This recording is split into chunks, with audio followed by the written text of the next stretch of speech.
hello there, and welcome to episode 5 of the Buckeye Fever podcast. My name is Dave Holmes. Thank you so much for joining us today. The Buckeyes coming off another impressive win over the Marshall Thundering Herd. Right now, Ohio State 3-0 as they wrap up the non-conference season. This weekend, they go on the road opener and the Big Ten opener as the Buckeyes take on Michigan State. But let's put a quick bow on Marshall there first. Once again, Quinshon Judkins is the truth.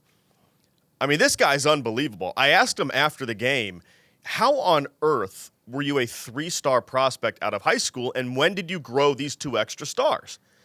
And he kind of laughed, and he gave a really well-thought-out answer, and he actually said, it's a message for all the kids out there that people are wrong all the time, and the true talent will show who the 5-star guys really are. And he is. He's an incredible talent. I also talked to Travion Henderson after the game and asked him how he puts the ego on the shelf, because this was his backfield and his alone, we thought, going into the season until Judkins transferred from Ole Miss. And Travion, who's super religious, and he's been a part of a lot of the Christian movement here in the Buckeye program, he said it's not about that. It's about trusting the coaches. It's about doing what's best for the team. It's not about me getting the most carries. Faith in God, faith in my coaches. And Trey's a really good guy to have next to Quinshon Judkins, because I think easily egos could be bruised if it was another player. So the Buckeyes, very impressive, and now they turn their attention to Michigan State. The Spartans are 3-1. Now, they just came off a loss to Boston College, and normally that's a sentence that would make us roll our eyes. Boston College is sneaky decent. All right, BC is 3-1. They beat Florida State. Yeah, Florida State stinks. I get it. They barely lost at Mizzou. So, Michigan State is 3-1 with a decent road loss here. Boston College, by the way, now coached by one of the greatest offensive coordinators in Ohio State history, Bill O'Brien. Do you remember the week that Bill O'Brien was the OC at Ohio State? Do you remember that week? What's wild? That was in 2024. How long ago does that feel like? Bill O'Brien left Ohio State to take the Boston College gig. I think it was like February 8th or 9th. That was in 2024 that Bill O'Brien was supposed to be the OC of this team. Anyway, this is not a Boston College podcast. We're talking Buckeyes. My point is this. Michigan State is certainly not the good D'Antonio Michigan State of years past, but they're probably better than they've been the last year or two. And because of that, this is at least the Buckeyes' biggest challenge to date. And here's the thing about Ryan Day. We've taken these games for granted during his tenure because Ryan Day doesn't get Buster Douglas'd. Doesn't happen. And we can look at Urban Meyer, and sure, the record against Michigan, the spotless record, incredible. The national championship, incredible. But Urban Meyer did get Buster Douglas'd. He laid that egg up in Iowa. He laid that egg over against Purdue and West Lafayette. My goodness, I was at both those games. They were like funerals. Urban won the big games, but he also lost some that he shouldn't have lost. Ryan Day's been interesting because he's never been Buster Douglas'd. Think about Ryan Day's 8 losses, all right? Alabama, Georgia, Clemson, Oregon, Missouri, blue times 3. And just the fact that I can name them all off the top of my head tells you how few games the guy's lost. But it's crazy that Ryan Day has never lost to a non-Michigan Big Ten team. And I know some of you were impressed by that sentence, and some of you rolled your eyes at that sentence, depending on how you feel about Ryan Day.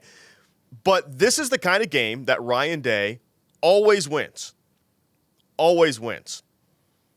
Now, I mentioned Urban Meyer. Urban was actually in town for Big Noon Kickoff, and I had a chance to talk to Urban about his struggles against Michigan State and also what he thinks about the 2024 Buckeyes. So let's take a listen to what I had to say with Urban Meyer. Few people more qualified to talk Buckeye football than former head coach Urban Meyer. When I look at this team, Coach, I mean, maybe the most talented since you had in 2014, 15. I mean, those were loaded teams with all those first-rounders. Where do you size the talent up? Yeah, but in the last 3 weeks, I've kind of watched Texas. Georgia to a degree, but Texas, I saw them close up in Ann Arbor. And then this team, and I think what's happened is I told Clay earlier, is that all teams had weaknesses. Mm-hmm. When you left spring practice, you thought, okay, we got to get this guy better, or this area is not very good.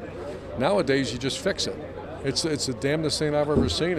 I can't find a weakness on Texas, Ohio State, or I haven't studied Georgia that much yet, but I mean, even our national championship team, you know, if you had free agency back then, you'd say, okay, I'm going to go get this guy, go get that guy. So it's an unbelievable era of college football, and the rich have gotten richer. I hate to put so much pressure on a kid who's only a month into the season here, but Jeremiah Smith, I mean, as good of a teenager as you've ever seen? Yeah, I heard that. Heartline, I know Brian and obviously Coach Day told me the same thing. There's like generational talent.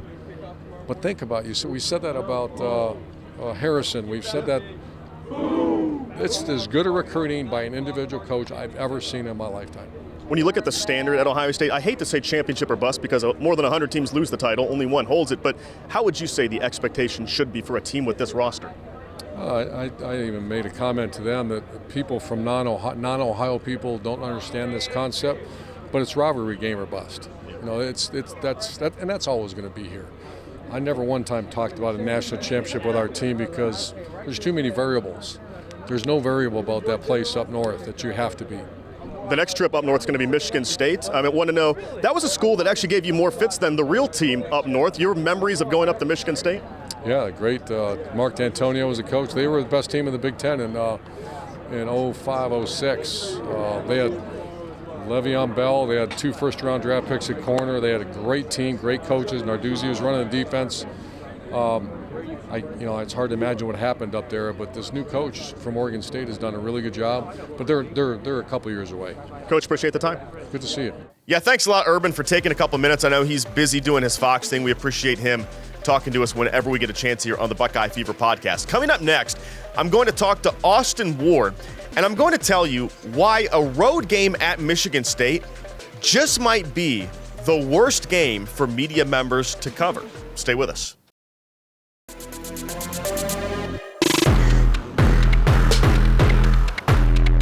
So whenever I go to East Lansing, which is every couple of years, sadly I think of one thing, and it's not necessarily football related.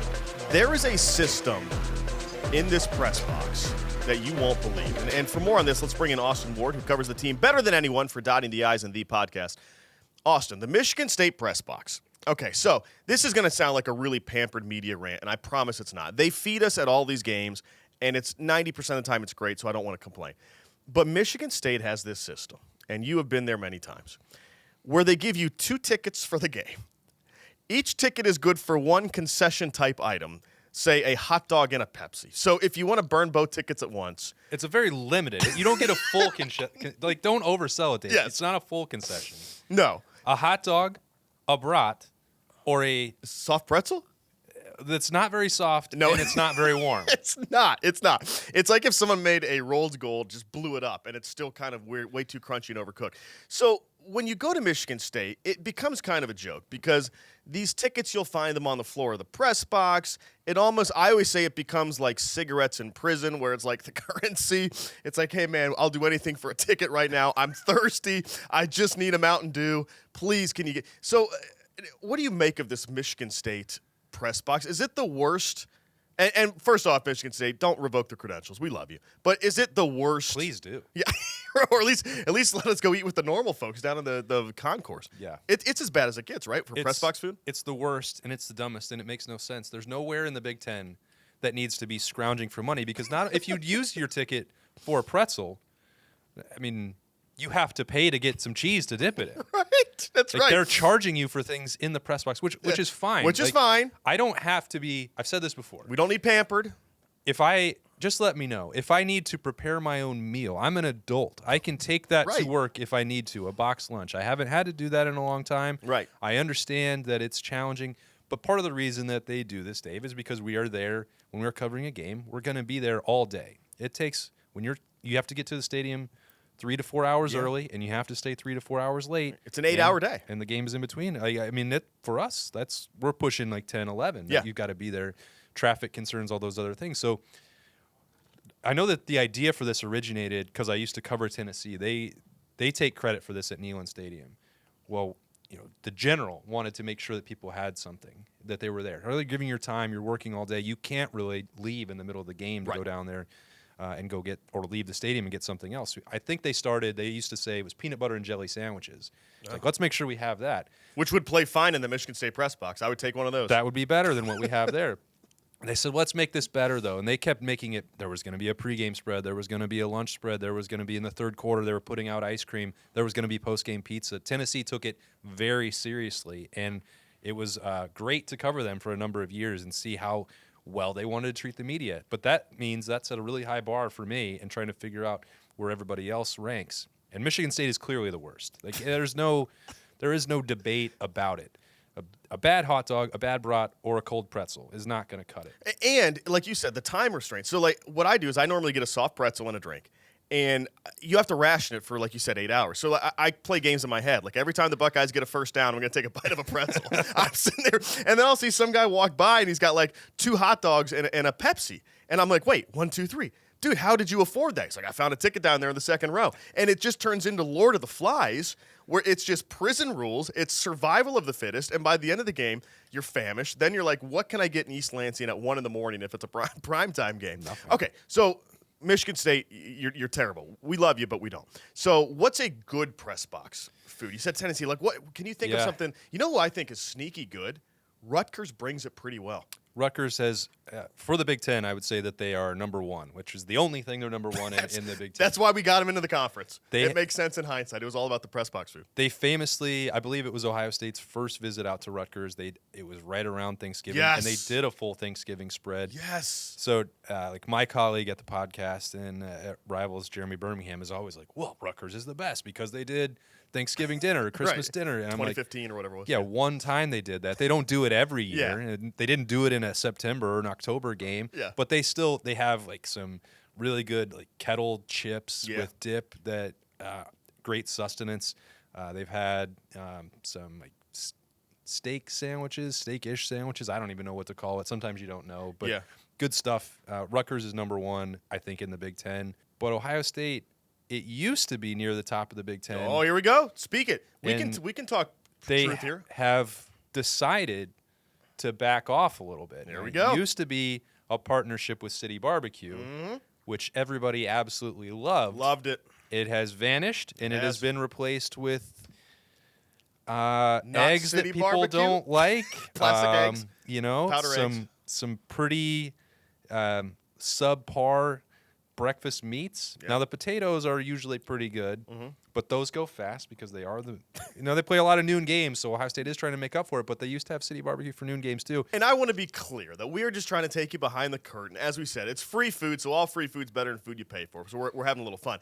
I will say this, though. When I worked in Toledo and I had to cover the Lions for the NFL, I covered Thanksgiving every year at Ford Field. That was the best. We talked Rutgers Thanksgiving. The Ford family, thank God they spent all their money on media food and not on retaining Barry Sanders or Calvin Johnson. Like they used all their best stuff on us.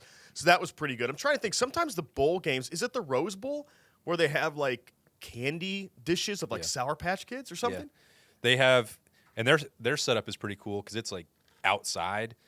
They've got the press box is unique at the Rose Bowl for one. It's one of the only things I actually like about the Rose Bowl. Ooh. But because the traffic ruins the entire week. It's terrible. It's terrible. But it's like you're looking out on the golf course, and so it's outside catering, and they've got the candy dishes. The Cotton Bowl has the huge wall of candy.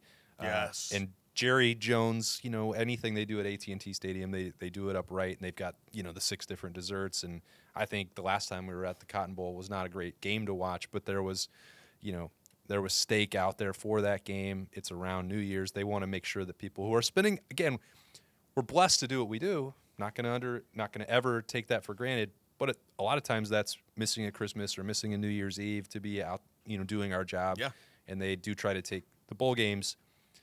They only have to do it once a year, so I think that might be why they put a little more effort into it. So a few years ago, at the Cotton Bowl, I ate.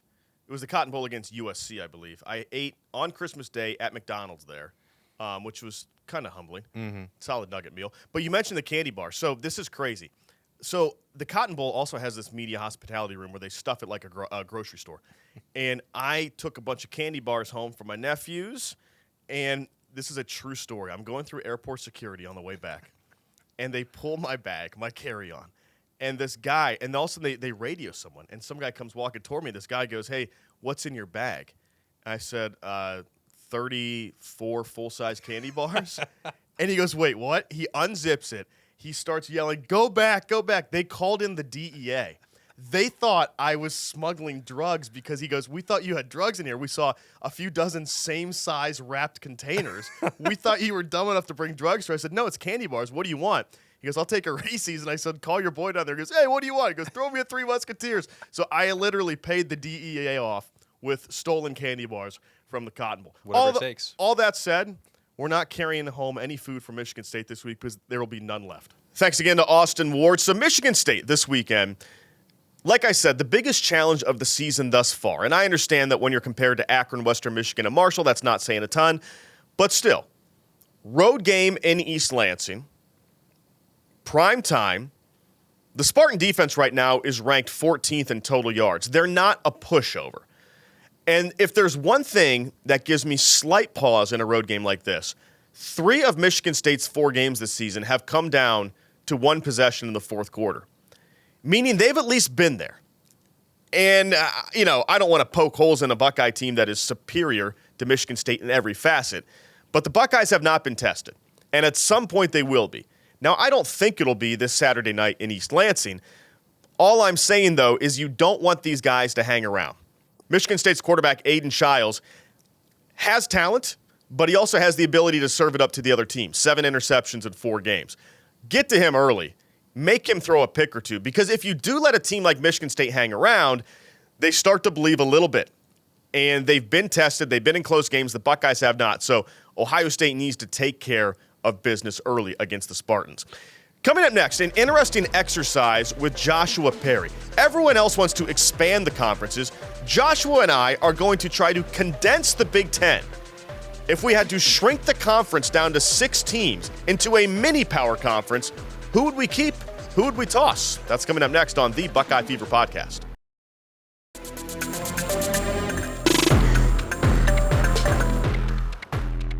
All right, this week the Buckeyes play Michigan State, a once great program that's fallen off a bit in recent memory. So we're going to talk about that and bring in my guy Joshua Perry, former Ohio State linebacker. You know him also from NBC Sports and Stadium. So Joshua, everyone wants to expand these conferences. We're going to play a game here on the Football Fever podcast. Because we are ABC6, we're going to go with some branding here and condense the Big Ten to 6 teams. Enough expansion.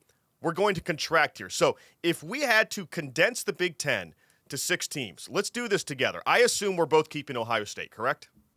That is the correct answer, absolutely. I assume we're both keeping Michigan, correct? You have to have that rivalry there. I think the conference is built with those 2 teams. We're keeping them. And now we start debating. So now we have 16 teams left for 4 spots. How do we want to fill these? Remember, we're talking market reach, we're talking TV, we're talking basketball, other sports too. So who are the final 4 teams in our Big Six? It's an interesting thing. First off, I've actually had the idea that maybe the Big Ten should start cutting from the bottom up, right? Like, we've gotten into this conference realignment thing, and now there's a question about, well, what do you do to keep the competitive nature, maybe to condense some of the headaches that go on with having a bloated conference. So this isn't the worst idea ever. Next school I'm going to pick is Wisconsin, the Wisconsin Badgers. They've been a steady football program. I think, there's a lot of hope, obviously, with Luke Fickell running that now. Basketball, you get some juice there as well. They compete well in volleyball. So if we're looking holistically, also good academic school. I know the Big Ten is going to care about that. So let's keep Wisconsin in there. Okay, so I'm going to go ahead and draft Penn State because football is king.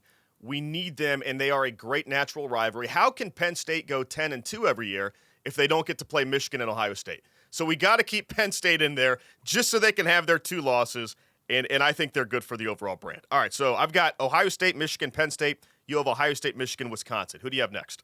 Well, it feels like Wisconsin's going to need a rival in there, so I'm going to pick Iowa. Again, it's another one of those where steady football program, certainly not sexy, but you know what you're going to get there.